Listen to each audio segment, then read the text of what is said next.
Minister Narendra Modi ji, Dr. Alexander Stubb, the President of Finland, honorable ministers, dignitaries, colleagues and friends, a very warm welcome to Raisina Dialogue. As Raisina Dialogue begins its second decade, this century entered its second quarter. In some ways, it's an important moment for us, a moment worth celebrating. We are humbled by this journey and by the enormity of building a platform that you all have nourished. Yet we also stand amidst a crisis, and we must spare a moment for all those who are in conflict zones in West Asia and elsewhere. May peace prevail, may Shanti prevail, and may all of us work towards peace. But first, the last 5 days of my life were that of a travel agent. I was involved in cancelling 1,200 tickets and issuing 180 new ones. So I thank each one of you, many of you who have rescheduled your flights and traveled through unfamiliar routes, determined to meet in New Delhi as a collective to discuss and debate issues that should matter most to all of us today based on what is happening around us. Thank you so much, and please applaud yourselves.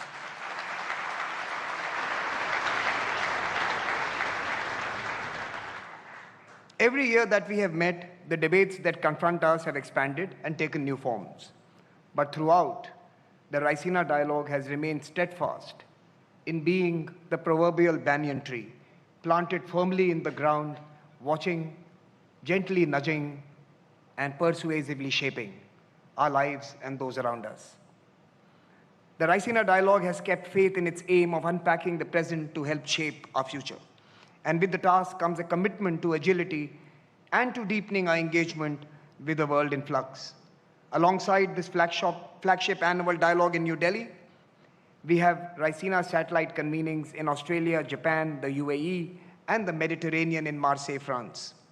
This year, we will also launch Raisina Americas in Canada. Today, we are also proud to launch the Science and Diplomacy Initiative in collaboration with the Office of the Principal Scientific Advisor. 75 top-notch international scientists met this morning, and we have decided to continue to meet and help science shape our futures. Access, diffusion, and knowledge will enlighten our past and our future.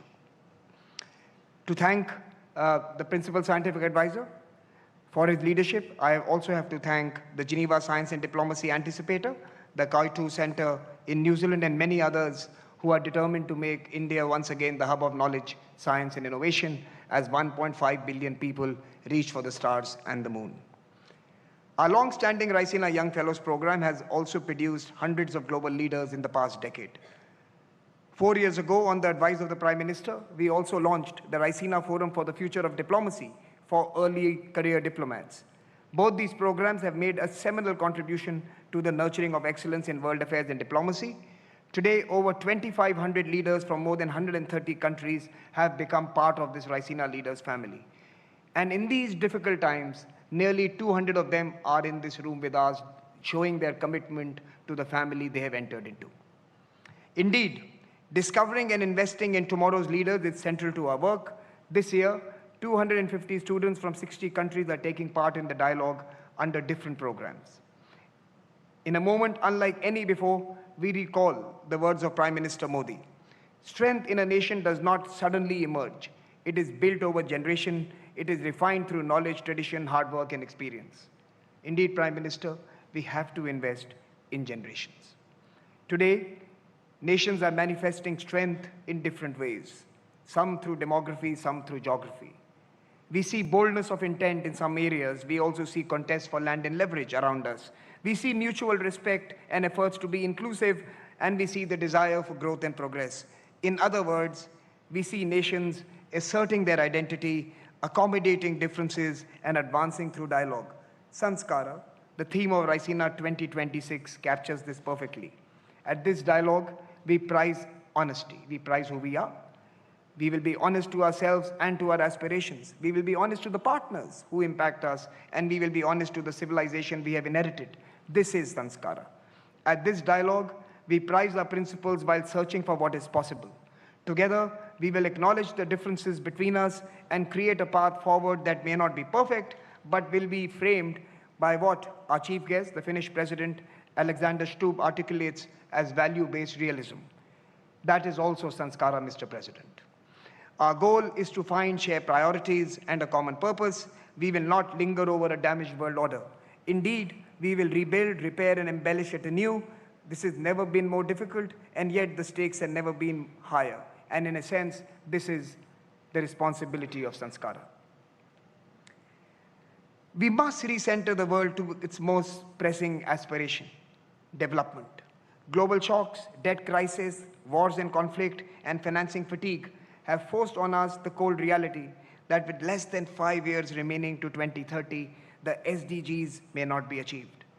What will take all of us to prioritize development as a policy? Who will decide the next development goals when these remain unmet, and what will they be like? The Raisina dialogue this year will focus on this crucial aspect of global governance because that is indeed Sanskara. In 2026, ORF is pleased to initiate a high-level empowered board on green transition under the chairmanship of Mr. N.K. Singh, who's with us today. This will be supported by the Secretariat, and the board will guide and accelerate our journey towards a planet-friendly growth and sustainability model. This is the moment that the states must advance on climate and must demand accountability. At this dialogue, we will examine how the cost of delay can indeed be turned into a call for action. During the AI Impact Summit, the world gathered in New Delhi and saw the future of technology, where code defines identity, data drives geopolitics, and AI is shaping the wealth of nations. Algorithms become power. We are delighted to announce a new initiative this year, the Raisina Global Innovation Square. Here we will seek to build AI for India and AI for the world out of India. We will ask how technology will shape civilizations, and more importantly, how civilizations must shape technology. Finally, the map of global commerce is being redrawn. From the dance of creation and destruction, innovation is born. It's born not in ease, but in effort, not despite adversity, but because of it. This dialogue will examine the new geoeconomics where policy, politics, and polycrisis are shaping a new arrangement. This is the broad canvas of Raisina Dialogue 2026. And as always, its conversations will remind us that change must begin with ourselves. I welcome you once again to the dialogue and to the Raisina family. Let us, with our eyes and hearts wide open, debate, disagree, contemplate, and co-create. Thank you very much for joining us this year in New Delhi, ladies and gentlemen, and indeed, we are grateful that you have made this journey. Without further ado, let me invite Mr. Sanjay Joshi, Chairman of ORF, to introduce the theme and our speaker this evening. Mr. Sanjay Joshi, may I invite you on stage.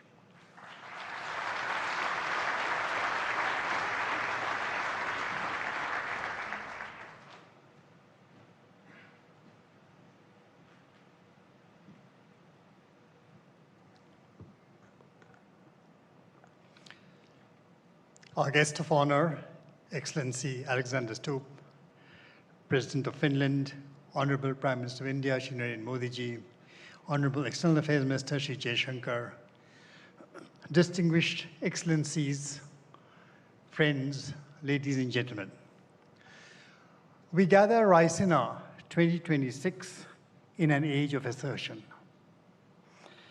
A hyper-informed world, trapped in a flurry of disintegration, finds itself strategically fractured.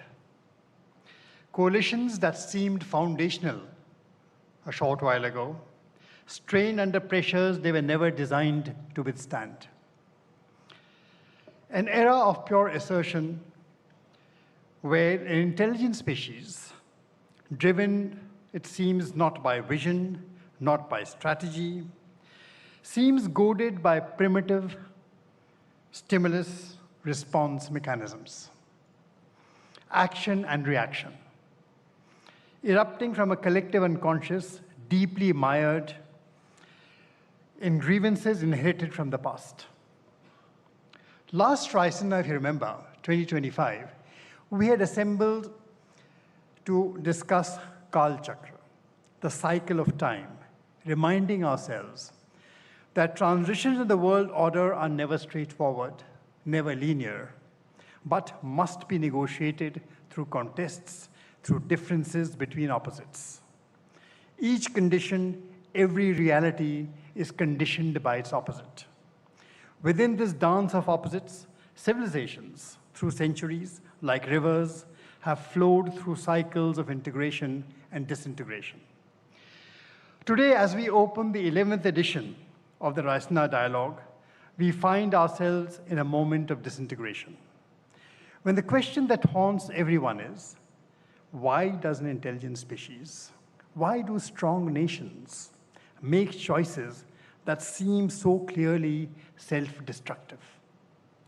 The answer to this question, the one that explains the turmoil not just in West Asia, but across so much of the turbulence from the Americas to the Indo-Pacific, the answer to this lies within the Indian intellectual tradition of sanskar. Sanskar is not something to be easily trivialized in an Instagram reel as a piece of cultural memorabilia. It is not just a rite of passage. It is not the sacred thread wound around the torso. In fact, to wear sanskar as a badge of identity is to trivialize it. Sanskar runs far deeper. It is the code that runs a civilization. But it is not a static code. It is not a piece of DNA, a strand of DNA frozen in amber. The purpose of sanskar is never to make us prisoners of the groove, endlessly repeating the same rutted patterns of behavior. The purpose is to let the groove guide the water to the field, to irrigate it, to enliven it. That life. A nation primed for assertion becomes a prisoner of the groove. It operates out of a wounded sense of self-worth with the force of historical memory. It escalates because its historical scars compel it to escalate. And it withdraws only when fresh wounds force it to withdraw. Caught in a web of imagined power, addicted to its own narrative, it's a prisoner of primitive stimulus response dressed up in the language of tactics. The true etymological power of sanskar actually lies in samatva, balance. Balance is about the middle path, about equanimity. It encourages not assertion, but the second part of sanskar, which is accommodation. The need to see that in a world where every reality is defined and limited by its opposite, the opposite, is not a target, but a mirror. Advancement actually lies in the sanskar of accommodation. So sanskar teaches us what it is to be human. An intelligent species cannot be the product of past residues. It is not a helpless inheritor of grievances passed down like family heirlooms. It is willing to ask difficult questions in order to reap the fruits of refinement. Today, from research in tariffs to research in geopolitics, in a world of data centers, automation, and digitally enabled warfare, we are not advancing, but rather confronting a complex overlay of the old and the new. The conflicts we witness are new only in their technological prowess. The impulses that rise from are inherently old. The solutions to them will not be found in silos, and least of all, by those who mistake narrative for reality, make it the substance of power. The solutions demand sustained interrogation, intellectual engagement, ideological candor, and the willingness to engage across profound differences. It is therefore timely and deeply significant that we have today with us His Excellency Mr. Alexander Stubb, President of Finland, as a chief guest in this edition of the Raisina Dialogue. European civilization, too, finds itself at a consequential juncture. Finland has served as a pillar of the Western order for generations, as it now also introspects about the contours of the future. Finland's journey, shaped by geography, by resilience, by strategic clarity, in the most difficult of circumstances, offers a particularly relevant lens for examining questions of sovereignty, security, and cooperative multilateralism. Finland understands that nations, small and large, must navigate not through assertion alone, but through the conscious refinement of national interests. We no longer actually operate in a simple world of states talking to states. So that is why we have Raisina. We live in a multi-nodal reality, where knowledge and power flow through networks encompassing far more than just governments. And at the Raisina dialogue, our attempt is to gather all such nodes together for 3 days, to create a space where policymakers, practitioners, scholars, and innovators deliberate without artifice. In an age defined by fragmentation, we present a platform to test ideas, to listen as much as to speak, to realize that tomorrow need not be shaped by the anxieties of today. The task before us is not merely to interpret change, but to shape it collectively so that our shared civilizational confidence can come together to do better than simply react. So I invite all of you over the next 3 days to engage not as prisoners of the groove, but as irrigators of new possibilities. With that, I present His Excellency Dr. Alexander Stubb, the President of Finland, to give us the benefit of his thoughts. Dr. Stubb, the floor is yours.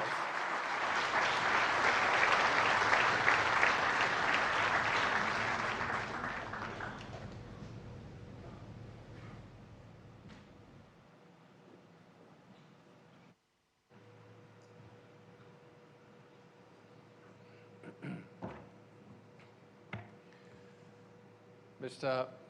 Prime Minister, Ministers, Excellencies, ladies and gentlemen.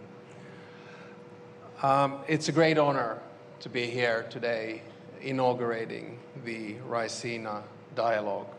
It's also a great honor for me as the President of Finland to have spent the better part of 3 hours in the presence of the Prime Minister of India, Narendra Modi, today. We got to be such good friends that I feel I can say this. For me, it was an empowering moment because today we stood there together representing almost 1.5 billion people.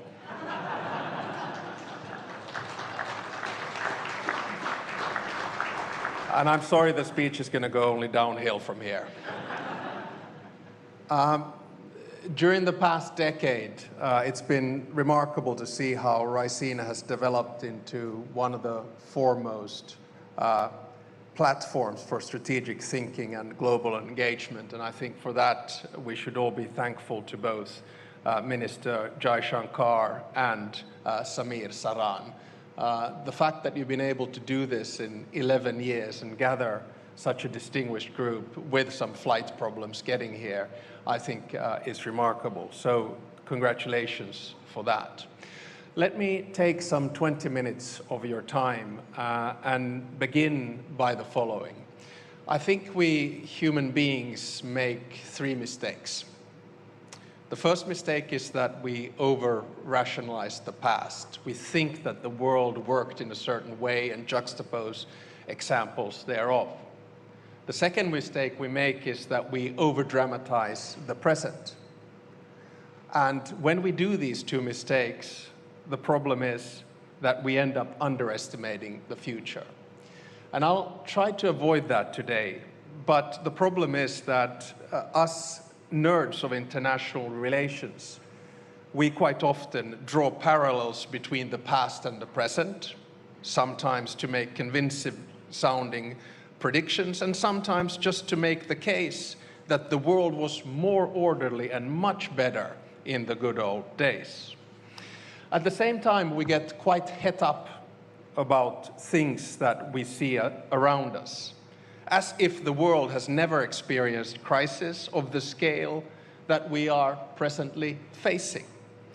I was reminded of this lately when, over the holidays, I read the biography of U Thant, former Secretary General of the UN, first Asian one. The book was called The Peacemaker. And I just drew the conclusion that, at least having read that, the number of global crises is actually fairly constant. Now, by this, I do not in any which way want to diminish the significance of the increase of the number of local and regional conflicts that we are now witnessing around the world. I'm deeply concerned what we see today in the Middle East, in Sudan, and in Ukraine, just to name a few. My worry, though, is that these conflicts are incrementally becoming global.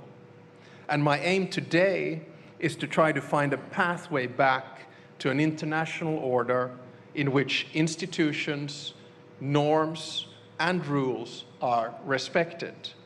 Without a functioning world order, power vacuums will be filled by raw power, rogue behavior, and predatory hegemons. So today we hear assessments that the rules-based world order is dead, that a wrecking ball is destroying all of the international institutions and rules that have been built since World War II, and that the rupture of the old system is inevitable.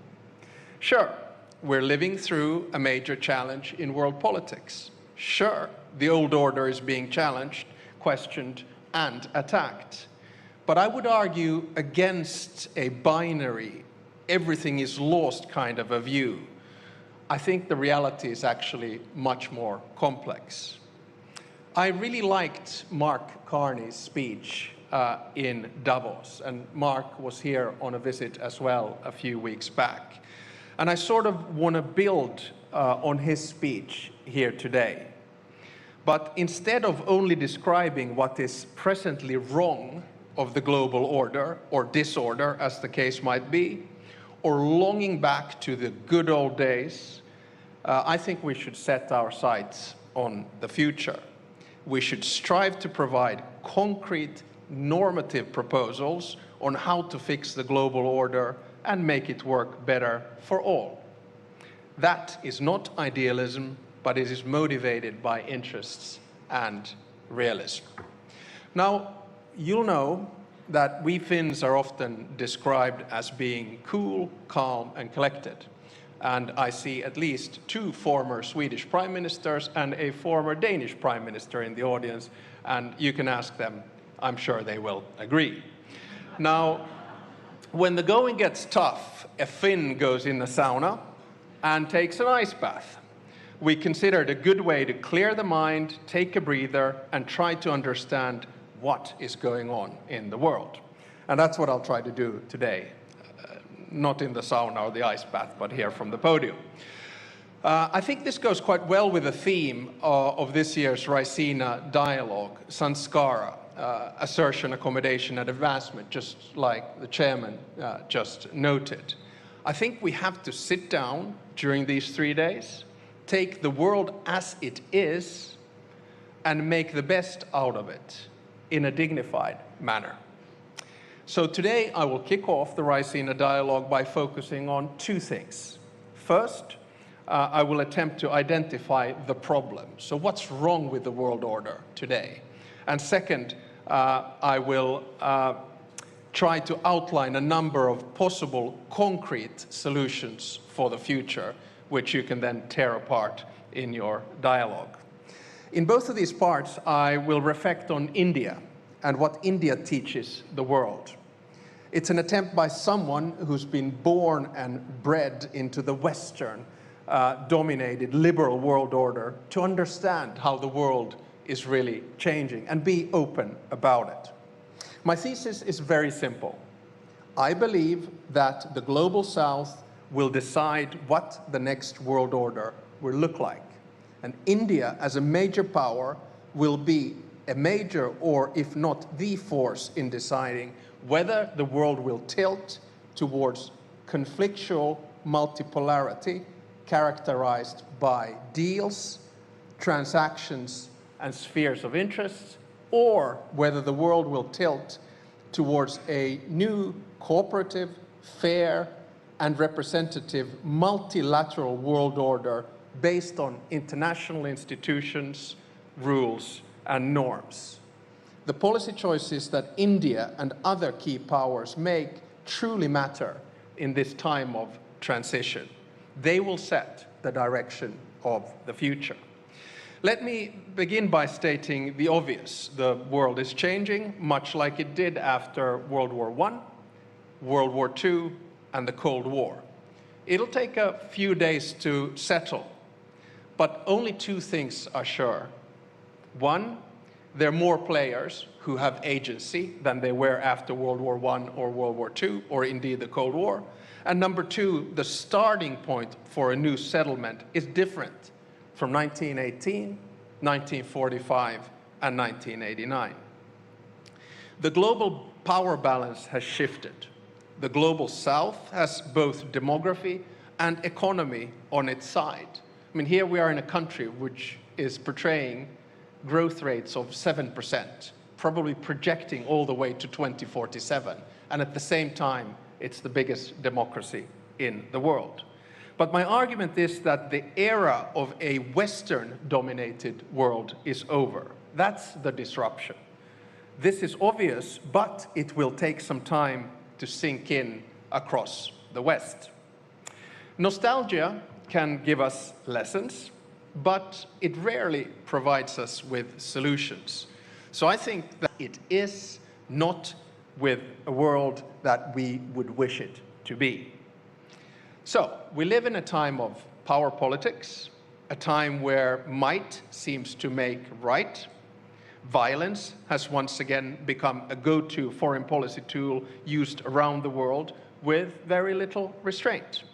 In Ukraine, Russia is trying to subjugate a sovereign country through a war that is a blatant violation of international law. The way this war will end will have major consequences, not only in Europe, but globally. It is in all of our interests that the outcome does not reward the aggressor. In the Middle East, the events have taken rapid turns. We're now witnessing a regional escalation with countries who were pushing for diplomatic solutions. I had the chance to speak to the President of the United Arab Emirates yesterday and the Emir of Qatar today, while getting insights from the Prime Minister of India on how he sees the situation. In Sudan, the vicious circle of domestic power battles and regional rivalry have led to one of the deadliest conflicts of our time, forcing millions of people to leave their home.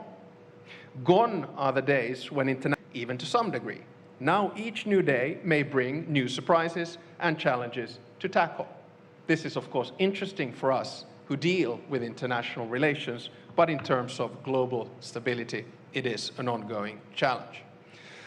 One of my favorite foreign ministers, Dr. Jaishankar, has remarked, and let me quote once again, "Europe has to grow out of the mindset that Europe's problems are the world's problems, but the world's problems are not Europe's problems." End of quote. See, this is what you get.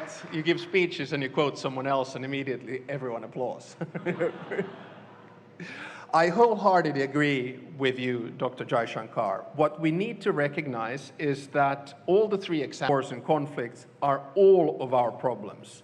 We need to work together to solve them. We can see the effects of Russia's war of aggression in Ukraine on fertilizers, on oil prices. The same thing we're now seeing, of course, with the ongoing conflict in the Middle East. Now, does all of this mean that the liberal world order, the one we created after World War II, is dead? No, it doesn't. The fact that the rules are broken does not make the whole system null and void, any more than someone getting caught for speeding makes speeding limits irrelevant. If we give up on it, the world order would collapse, but we are far from that. Now, none of it. We should drop the illusion of a utopian order in which all 200 nation states of this world live in harmony, peace, and eternal love. Instead, we should try to figure out how best to contain power in an imperfect world. When I say we should drop the illusion of a perfect order, I should probably specify. I mean we in the West. To us, the change we're living through has come as somewhat of a shock. History didn't end as many expected in 1989. For decades, we got to enjoy relative peace and stability, functional global supply chains, and stable alliances. At times, we offered advice and criticism from our ivory towers to those faced with a different reality. Now, our holiday from history is over. Instead of preaching and teaching, it's time for us to learn from others, and India would be a good starting point. India has been under no illusions. For your entire independence, you have based your foreign policy on a pragmatic and realistic worldview. You've showed the rest of the world what strategic caution and safeguarding autonomy means, all the while championing multilateralism and global cooperation. It is time that we all became a little bit more India.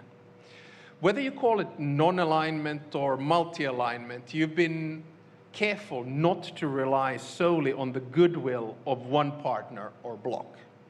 You have invested in your own security and actively developed partnerships in many directions.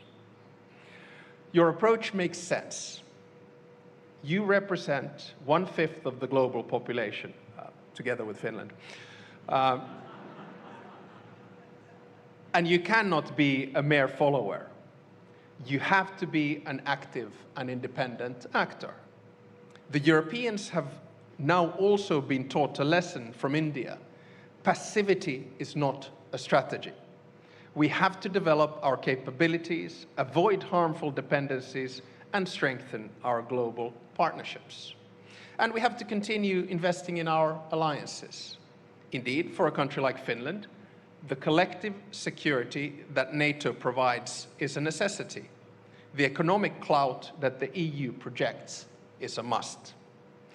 Despite not being part of a formal alliance, India does not isolate itself. Quite the contrary. Your power is based on active engagement. A timely example of this is, of course, the EU-India strategic partnership that took major steps forward earlier this year with the conclusion of a comprehensive free trade agreement and the launch of a security and defense partnership. I think this was huge. This agreement and the other major trade agreements signed by both India and the EU in the past year underline the fact that we still believe in multilateral cooperation and the benefit that it brings. Our deal is not just the mother of all deals, but a strategic choice and a gesture that opens up a new era in our relationship. Together, we're building a partnership that can set an example to the rest of the world. A partnership that is built on mutual respect and common interest and serves to strengthen the multilateral system, not to undermine it. We refuse to believe that future will only belong to, say, two great powers, while the rest of us are left to choose our sides. This does not hold true now, and it will not hold true in a decade or two. We should not allow it. So, let me then move on to my second part. So, a few concrete suggestions on how we can begin shaping the new world order. Some of the proposals are of substance and others are of process. India and Finland, we might be geographically different, but we understand what it means when power goes unchecked. We have both gone through difficult periods in history and fought for our democracy, equality, and sovereignty. We don't want to see these values forgotten. Finland's foreign policy is based on what Samir Saran noted earlier, values-based realism.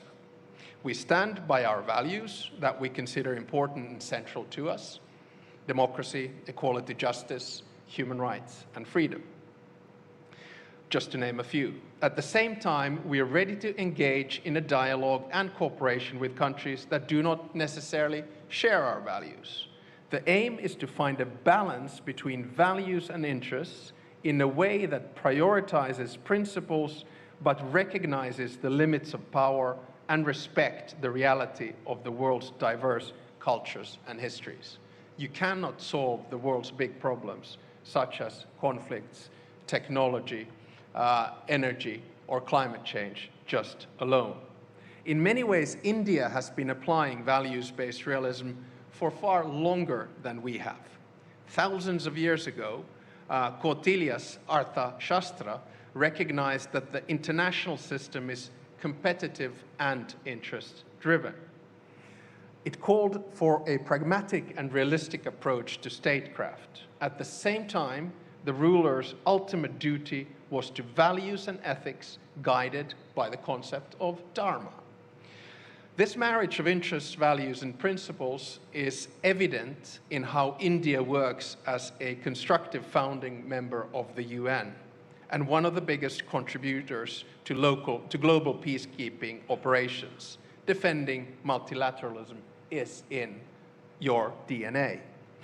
How then do we apply values-based realism in the multilateral system? I have three substantive proposals.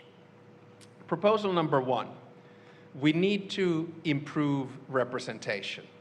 International institutions must not be one more tool of power for the powerful. Currently, their power structures reflect a world as it was, not as it is. The voices of the global south must be heard much louder than today. The obvious place to start is the UN Security Council. I have proposed 2 permanent seats for Asia, 2 for Africa, and 1 for Latin America. And let me be clear, India should have a permanent seat in the UN Security Council.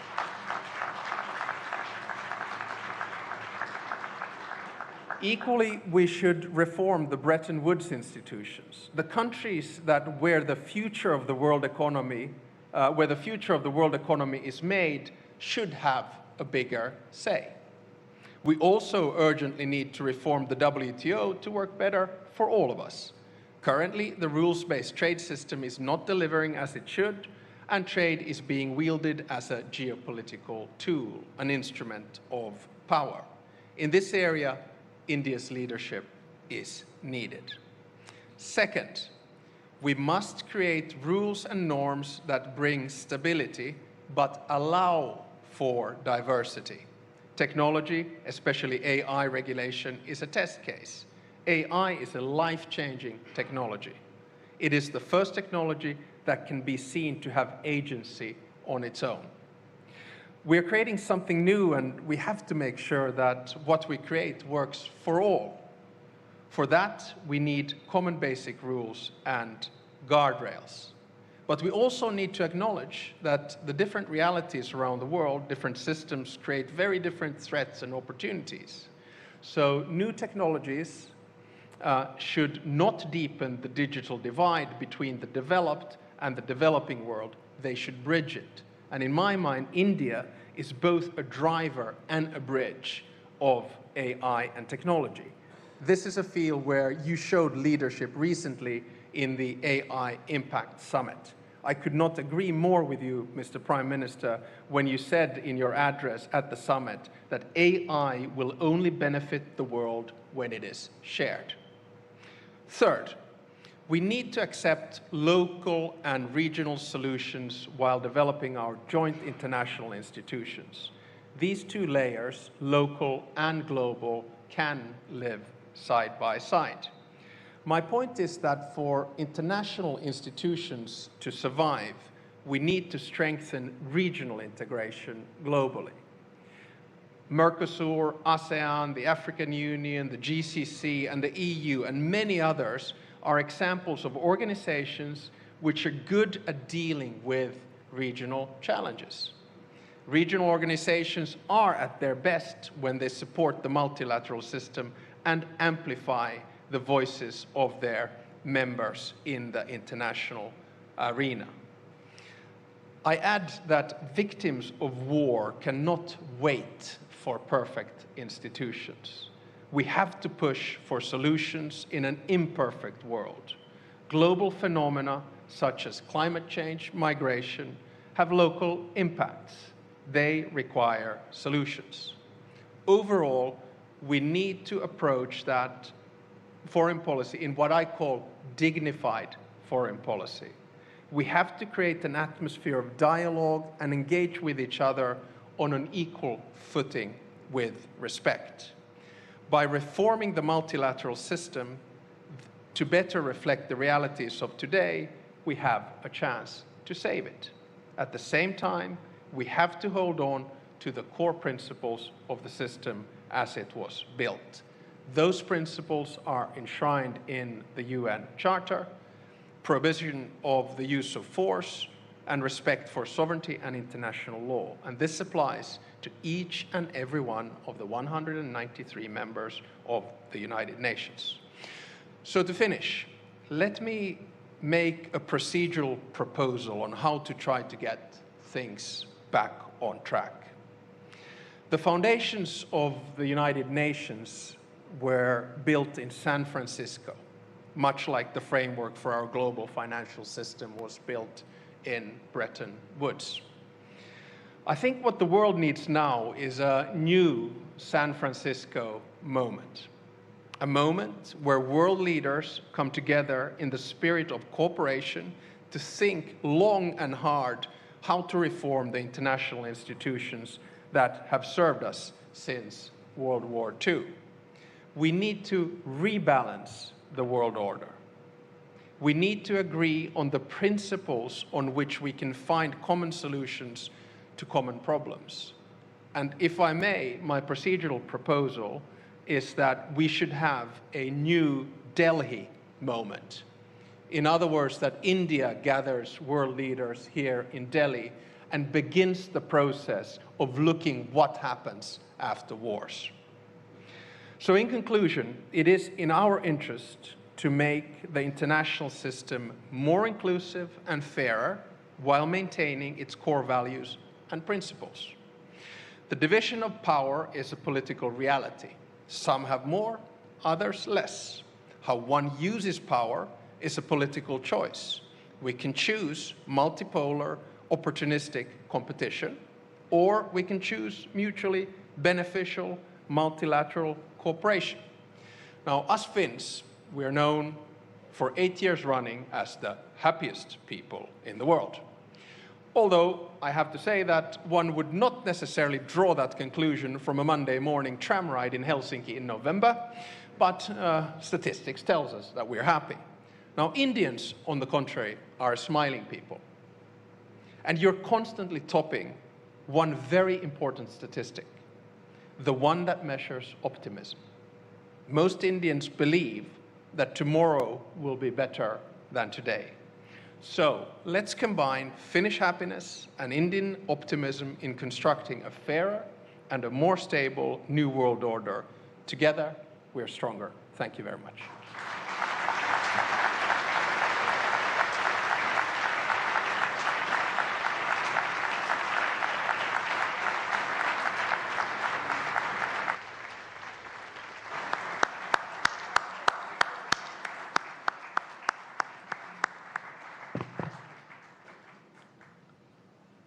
Thank you, Mr. President. Now may I invite His Excellency Dr. S. Jaishankar to propose the vote of thanks.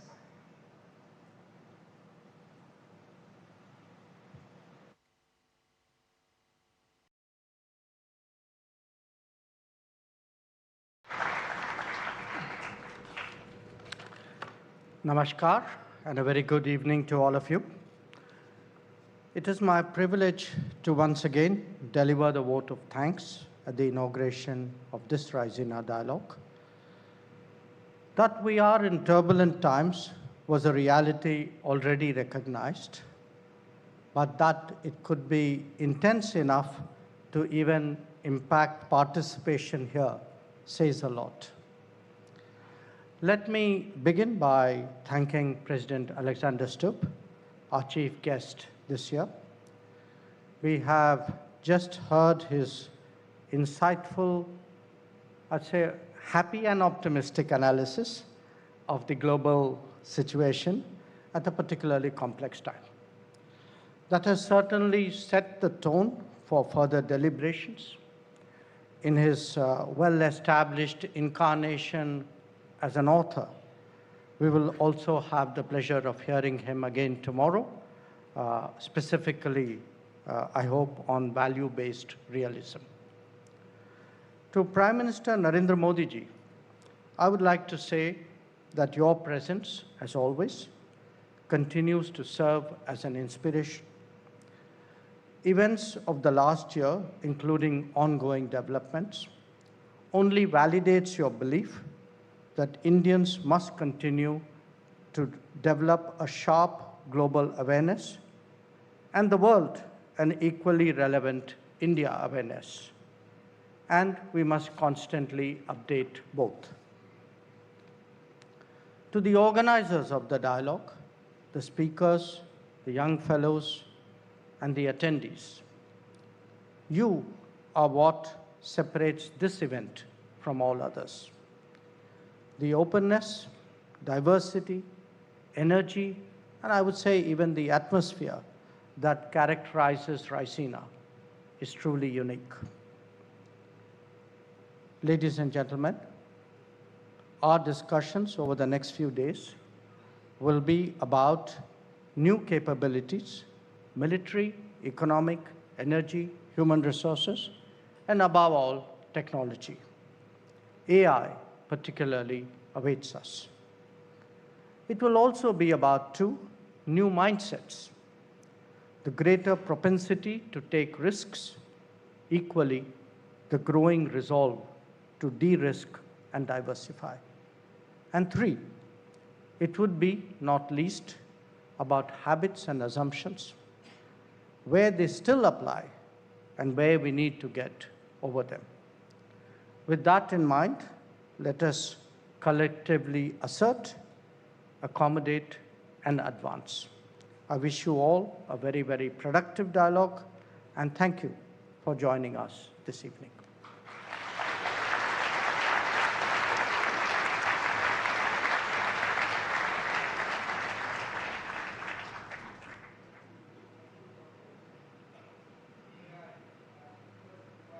President Stubb and Prime Minister Narendra Modi ji on stage for a family photograph.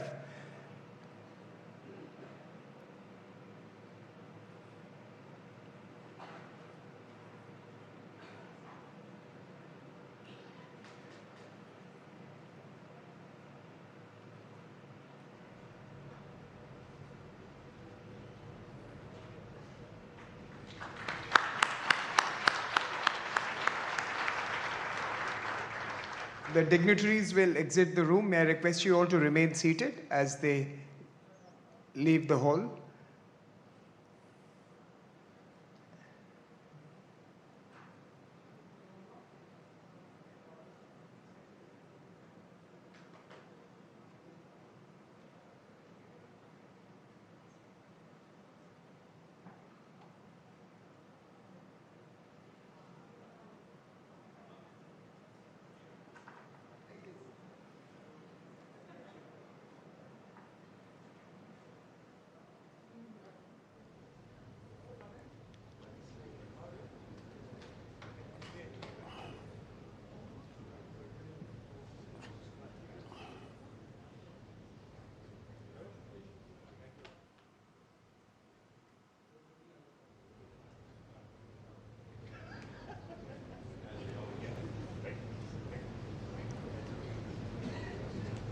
I request you all to still be here with us for a few more moments as the VIPs leave the